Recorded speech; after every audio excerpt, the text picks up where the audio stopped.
오늘은 계시록 11장의 말씀을 묵상하도록 하겠습니다.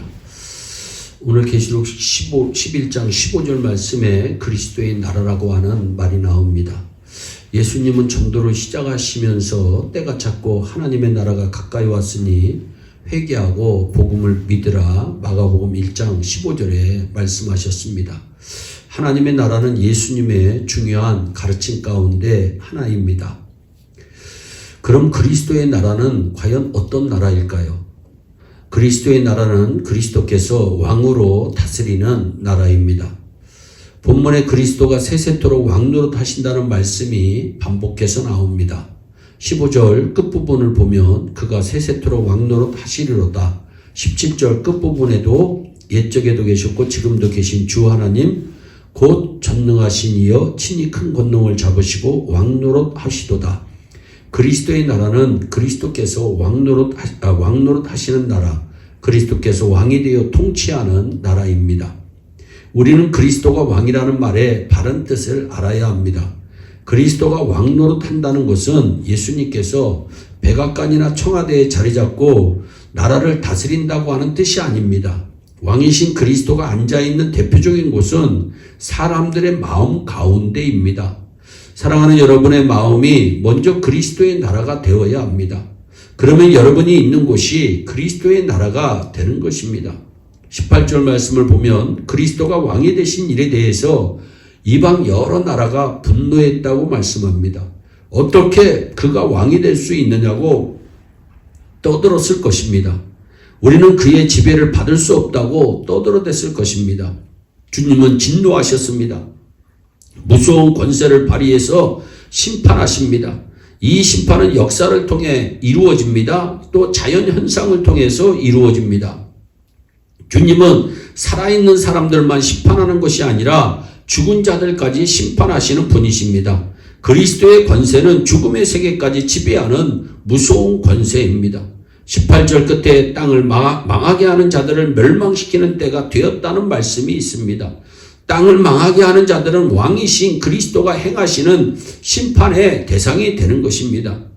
따라서 우리 모두 그리스도를 왕으로 마음에 모시고 그리스도의 나라를 확장해 나가는 저와 여러분이 되시기를 진심으로 기원합니다. 또한 그리스도의 나라는 말씀이 기준이 되는 나라입니다. 19절 말씀을 보세요. 짧으면서도 강한 뜻을 가진 사건이 거기에 기록되어 있습니다.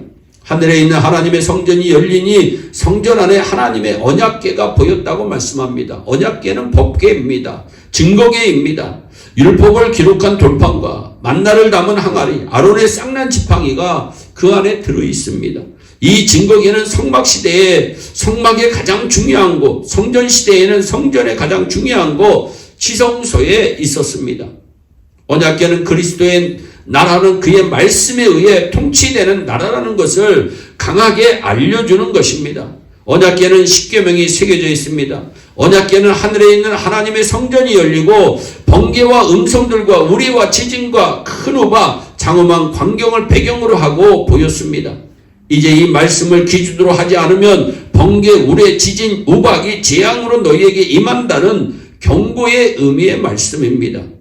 따라서 언약궤는 하나님의 말씀에 너를 맞춰라고 말씀하고 있습니다. 하나님의 말씀에 자신을 맞추시기 바랍니다. 내가 하고 있는 일, 내가 품고 있는 생각, 내가 하고 있는 말, 내가 있는 곳, 그 기준에 합당한 것인가 맞춰보시기 바랍니다.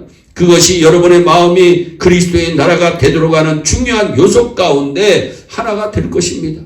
또한 그리스도의 나라는 동시에 가야 하는 나라, 동시에 오도록 해야 하는 나라, 동시에 이루어지도록 해야 하는 나라입니다.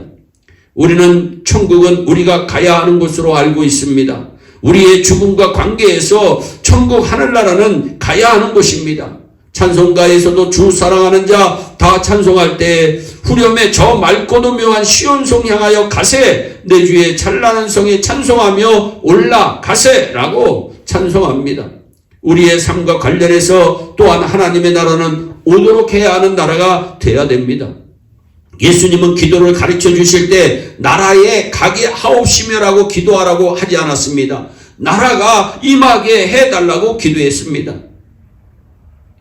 찬송가에도 그런 표현이 있습니다. 곧 오소서 임마누엘, 기뻐하라 이스라엘 곧 오시리라 임마누엘. 우리는 그리스도의 나라가 내 마음 가운데에 오도록 해야 합니다. 임재하도록 해야 합니다. 내가 살고 있는 곳이 그리스도의 나라가 이루어지도록 해야 합니다. 17절 말씀해 보세요. 감사옵나니 옛적에도 계셨고 지금도 계신 주 하나님 곧 전능하신 이여 친히 큰 권능을 잡으시고 왕노릇 하시도다. 그런데 가만히 보면 하나가 빠졌습니다. 시제 가운데 앞으로 계실 하나님이 빠졌습니다. 왜 빠졌을까요? 현재성을 강조하기 위해서입니다. 지금 그리스도의 나라가 이루어져야 한다는 것을 강조하기 위해서입니다. 사랑하는 성도 여러분, 그리스도를 왕으로 모시기 바랍니다. 말씀을 기준으로 삼으면서 인생을 살아가시기를 바랍니다. 그리스도의 나라가 이 땅에 오도록 또 이루어지도록 힘쓰시는 우리 모두가 되기를 주 예수 그리스도의 이름으로 축원합니다. 기도하겠습니다. 사랑의 하나님 감사합니다. 그리스도의 나라가 우리 가운데 임하여지기를 원합니다. 그리스도의 나라가 우리 예일교회 가운데 임하여지기를 원합니다. 그리스도의 나라를 이뤄내는 우리 모두가 될 수 있도록 주여 축복하여 주시옵소서. 감사하고 예수님의 이름으로 기도하옵나이다. 아멘. 오늘도 주 안에서 승리하는 복된 하루 되시기를 바랍니다. 감사합니다.